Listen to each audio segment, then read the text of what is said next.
Las enfermedades huérfanas o poco frecuentes son un nuevo concepto en la salud pública. Desde agosto de 2011 existe en nuestro país una ley que contiene a todos aquellos que padecen una enfermedad huérfana. En Argentina no hay registros que puedan arrojar cifras ciertas, pero se estima que son 3 millones de personas las que están dentro del universo de las enfermedades poco frecuentes, una población similar a la de la provincia de Santa Fe. Estas enfermedades se dan en una persona por cada 2.000 y en muchos casos no tienen tratamiento ni cura.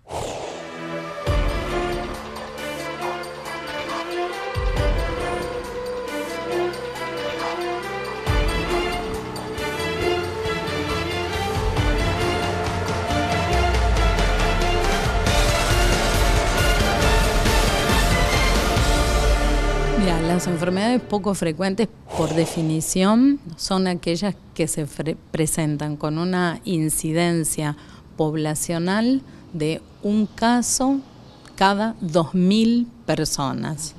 Entonces, eso es, digamos, lo que define la palabra enfermedades poco frecuentes. Enfermedades huérfanas se le dio también en llamar por el hecho de que en muchas no se conocía por qué estaban producidas o cuál podía llegar a ser la evolución de estas enfermedades. En realidad, la salud pública, digamos, yo creo que siempre en Rosario se ha apostado a la salud pública, al cuidado. Esto es básicamente, digamos, la capacidad del médico de atención primaria, también de la salud, de poder estar detectando alguna evolución que no es, digamos, la evolución esperada en un recién nacido, en un niño, en un adolescente o en un adulto, porque las enfermedades genéticas tienen diferentes momentos de expresión.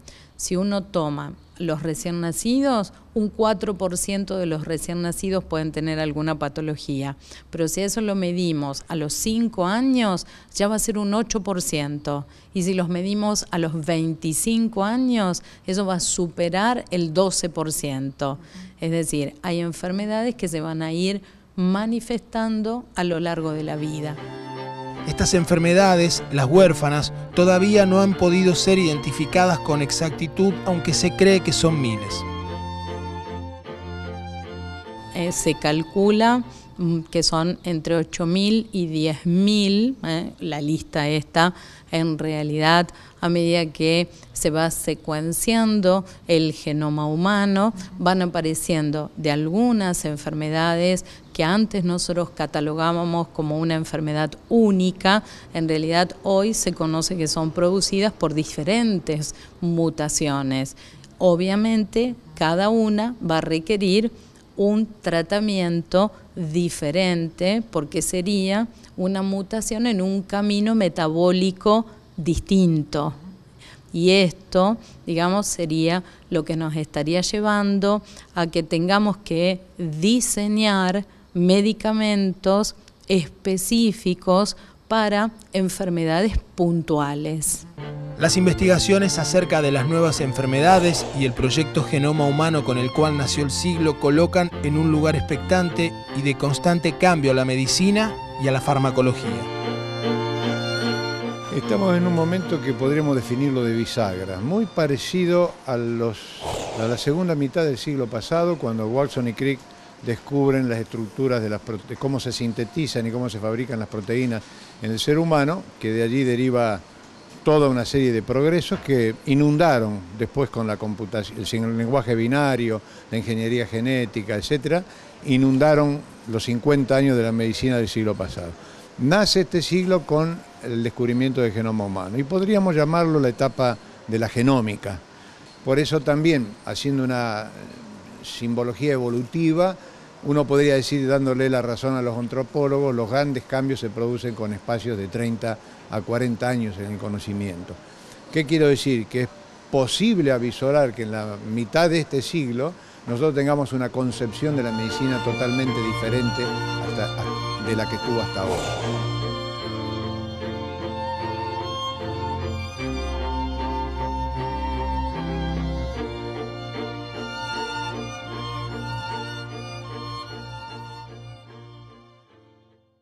posible avisorar que en la mitad de este siglo nosotros tengamos una concepción de la medicina totalmente diferente de la que estuvo hasta ahora. Y esto, digamos, sería lo que nos estaría llevando a que tengamos que diseñar medicamentos específicos para enfermedades puntuales.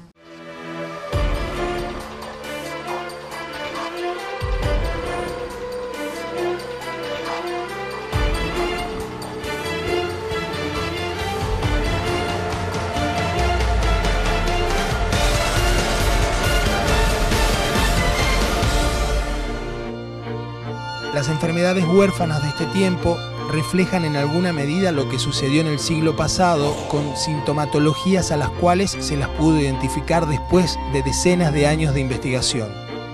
En nuestro país, la fiebre hemorrágica argentina, y en el mundo, el VIH. Esto es una línea correcta la que vos estás pensando, porque yo tuve la oportunidad de empezar a estudiar bioquímica con Watson y Crick, y tuve 50 años que fue todo ese desarrollo, pero las cosas se van potenciando porque se van solapando. Esto que vos mencionás del virus Junín fue en su momento huérfano porque tocaba a un virus que se conocía poco de su actividad en una región pequeña, cuya importancia en cuanto al número de personas que tocaba no tenía significación en frente a los que estudiaban problemas de mucho mayor número como la tuberculosis, el dengue o el cólera, etcétera. Era, digamos, poco importante porque eso está asociado también al desconocimiento, lo de huérfano, tampoco no se sabía qué era. Vos fíjate que el descubrimiento del virus B, con el cual me tocó cabalgar todo, desde el descubrimiento hasta la vacuna, arrastra, potencia enormemente cuando se ve, por ejemplo, en la década del 80, que la modalidad, la cultura que tenía un virus nuevo, que era un retrovirus como el HIV, era exactamente igual a la del virus B. Se transmitía por vía sexual, se transmitía por vía sanguínea y se transmitía por vía materno-fetal. Cuando se empezaron a descubrir los antivirales y encontrar qué punto de la maquinaria era el vulnerable, empezaron a salir los antirretrovirales con la velocidad que se salió con el virus C, que hoy pueda decirse la hepatitis C va a ser curable. Los próximos años serán los que marquen el final de una medicina preventiva y el nacimiento de la medicina predictiva. Yo quiero aclarar que la predicción mirada desde un punto de vista positivo. No porque sea positivista, sino que soy optimista. Creo que estamos construyendo una medicina nueva, una mirada nueva hacia la medicina, donde me gustaría decirte que el gran impacto va a ser en la farmacología. Nosotros venimos de décadas y décadas de trabajar sobre una farmacología dosis-respuesta. Es decir, que mayor cantidad del fármaco, del medicamento que usen, producen hasta un cierto punto mayor beneficio. Y esto no es real, porque cada organismo lo metaboliza, lo mira, lo utiliza de distinta manera. Eso llevará una racionalidad en el uso, porque se usará la que corresponda a la genética que tenga en la dosis que corresponda. Y eso se llama medicina a la carta. Eso se llama medicina a la carta porque será como sentarse en un restaurante y elegir y decir, bueno, para mi genética que la tengo en este chip, tienen que tener en cuenta que esto es así, así, así, y el médico recetará en base a esa identificación genética que cada uno tendremos en su momento. Mirar hacia adelante en la búsqueda del origen de las enfermedades podrá incluir hasta el rol que juega la psiquis en un conjunto de factores que derivan en la alteración de la salud. Lo que uno está viendo con respecto a la medicina, fundamentalmente la psicosomática, y todo lo que significa el lenguaje que utilizan las células, especialmente las células neuronales, yo diría que no estamos en condiciones todavía de entender ese lenguaje, pero que el lenguaje existe. Hay comunicación entre las células. Unos pueden decir que es un campo electromagnético, otros pueden decir que es un lenguaje molecular a través de sustancias, otros pueden decir que son signos de oscilación, etcétera, etcétera. Pero quiero decirte con esto que todo lo que se diga en ese terreno está en un campo de un desarrollo espectacular. Los fenómenos son de traslado de energía. Es decir, de una u otra manera que las células se conectan no hay ninguna. ¿Y por qué no pensar que todo esto que yo decía con respecto al genoma humano, al genoma de las bacterias, al genoma de los alimentos que comemos en cada lugar, con esta genómica, llamémosle así, psíquica, compone un enorme sistema biológico que está estrechamente intervinculado? genoma del cual hablábamos hace que uno, si lo tiene que decir hasta de manera grosera, puede interpretar que todos, a partir de lo que usted está diciendo, tenemos un código de barras. Sí, el código de barras es lo que se sigue haciendo, pero a lo mejor tendremos un iris en el ojo que uno lo mira y el ADN le está diciendo de quién se trata, el nombre y apellido, dónde vive y todos los datos que tenga.